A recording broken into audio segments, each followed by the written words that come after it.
और फिर एक दिन की बात, भगवान ने जब इसको मारा तो बकासुर आ गया वहां। बकासुर कहते हैं बगुले को। जीवन में बहुत बगुले हैं, समझ लो। हमारा जीवन सबका बगुले की तरह गुजर रहा है, समझ ले। बगुला मानी पाखंड। हाँ, बगुला नदी में खड़ा रहता है और एक पैर पे खड़ा होता है, एक पैर ऊपर रख लेता है। ऐसा लगता है कितना बड़ा तपस्वी होगा ये, भगवान की तपस्या कर रहा है। और ऐसे चोंच दिखाई देता है, जैसे ही मछली आई गटक गया।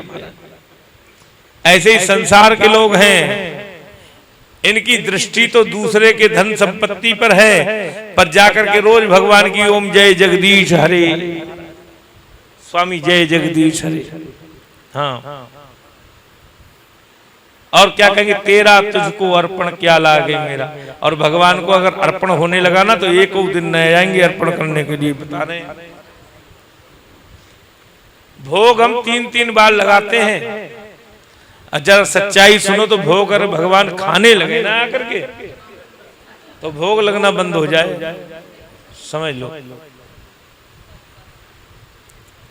तो बकासुर कौन, पाखंड। और बकासुर आ गया, खड़ा हो गया। महाराज चोंच खोलता है और निगल जाना चाहता है कृष्ण के लिए, और जैसे ही कृष्ण को देखा चोंच फाड़ी और कृष्ण को निगलना चाह रहा था, और तुरंत भगवान कृष्ण को निगल गया। हाहाकार मच गया महाराज, कृष्ण को निगल गया। सब ग्वाल वाल कहने लगे। इतनी देर में भगवान कृष्ण ने अपने शरीर को तपाना प्रारंभ किया, और इतना तपाया, इतना तपाया, बकासुर सोचने लगा ऐसा लग रहा है जैसे मैंने कोई आग का गोला निगल लिया हो। तुरंत उगल दिया। मेरे प्रभु ने एक चोंच पर पैर रखी और एक चोंच हाथ से ऊपर उठाई और आकार को बढ़ाया और बकासुर के 2 टुकड़े कर दिए महाराज, समाप्त किया। महाराज जिस भक्ति में ज्ञान नहीं है और जो भक्ति ज्ञान से युक्त होकर के वैरागी की ओर प्रेरित नहीं करती, वो भक्ति पाखंड से युक्त होती है, समझ। भक्ति का नाम आसक्ति भी है और भक्ति का नाम पाखंड भी है, ये भी समझ लो भाई। भक्ति तो हम सब कर रहे हैं। कोई पत्नी की भक्ति कर रहा है, कोई पुत्र की भक्ति कर रहा है, कोई धन की भक्ति कर रहा है।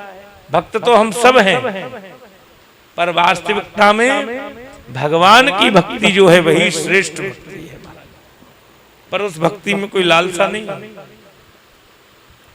उस भक्ति में ये नहीं कहोगे सुख संपत्ति घर आवे कष्ट मिटे तन का। महाराज भक्ति तो श्रेष्ठ कौन सी, अहेतुक अप्रतिहता ये आत्मा संप्रसीदति। तुम्हारी टांग टूट जाए उसमें भी भगवान की कृपा ही निहारो, ये समझ लो, वो भक्ति श्रेष्ठ है। वो थोड़ी टांग टूट गई भगवान तूने बहुत बुरा किया। नहीं? शास्त्र कहते हैं जीवन में सफलता मिले तो भगवान को धन्यवाद दो और श्रेय दो, और जीवन में यदि असफलता मिले तो अपने दुर्गुणों को निहारने का प्रयत्न करो। अपने भीतर कमजोरी, मेरे भीतर कमी क्या है, ये देखने का, ये निरीक्षण करने का प्रयत्न करो। और इन सब चीजों से जो दूर है उसी का नाम तो पाखंड है। अब ये सब बातें आज मैं बता जाऊंगा और अपने घर जाऊंगा, फिर महीने 2 महीने 4 महीने 6 महीने नहीं आता हूं और आप लोग फिर सो जाओगे, भूल जाओगे। लेकिन सत्संग में आते रहोगे तो रोज सुनते रहोगे।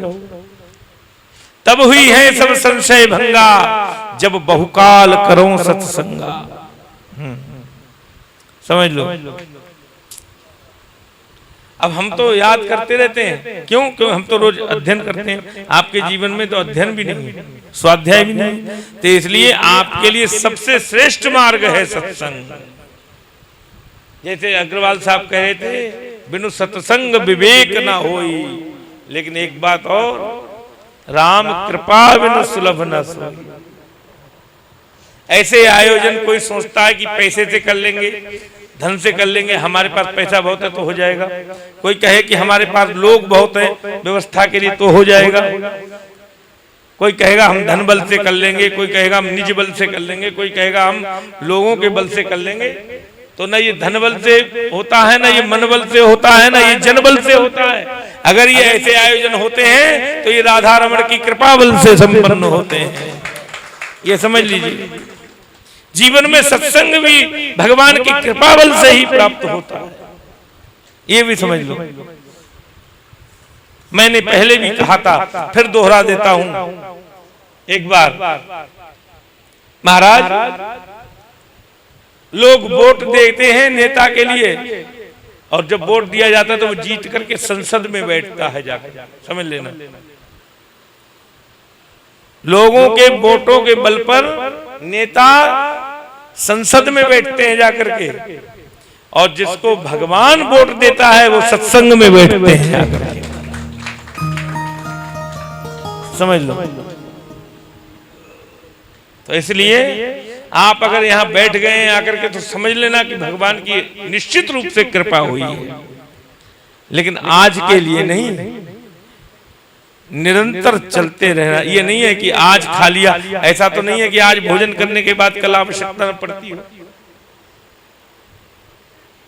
भोजन करने से क्षुधा की निवृत्ति होती है और तुष्टि पुष्टि जीवन में आती है, समझ ले। इसी प्रकार से सत्संग करने से भी अध्यात्म की ऊर्जा बढ़ती है और उससे भी क्षुधा की माने आध्यात्मिक भूख की निवृत्ति होती है, समझ ले। ये लिखा है भागवत की भक्ति ज्ञान वैराग्य के लिखा है उस प्रसंग में। जैसे क्षुधा की निवृत्ति होती है, तुष्टि पुष्टि प्राप्त होती है, ऐसे ही आध्यात्मिक ऊर्जा से भी जीवन में बड़ा बल प्राप्त होता है, समझ ले। कोई कहेगा अभी बच्चे हैं तो क्या सत्संग करें, फिर कहेंगे अभी जवानी है क्या सत्संग करें। अरे 60 साल से ऊपर के हो गए, अब क्या आएगा, अब तो बचपन बाद में, अब तो बचपन लौट के नहीं आने वाला, अब तो काल आने वाला है, अब तो आ जाओ शरण में, जीवन को बनाओ।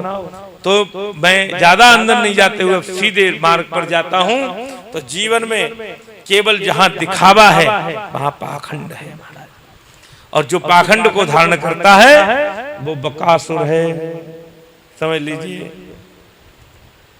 इसलिए वहां भीड़ बहुत होती है कि महाराज शंकर जी को शहद में डुबा करके महाराज बेलपत्र चढ़ाओ तो ये मिल जाएगा।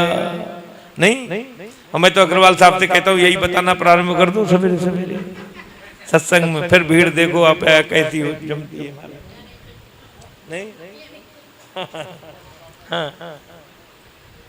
लेकिन ये नहीं समझते। चलो मैंने मान लिया शंकर जी पे कुछ चढ़ाने से, भगवान पे कुछ चढ़ाने से अगर आपको कुछ मिल भी जाएगा, लेकिन वो कब तक के लिए।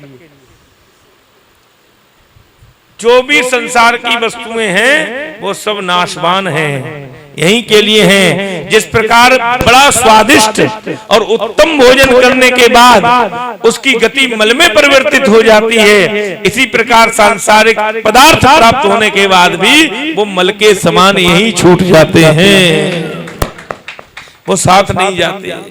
इसीलिए मैं आप लोगों से कहूंगा कि जीवन में साथ जाने वाला है तो तुम्हारे द्वारा किया हुआ सत्कर्म साथ जाने वाला है।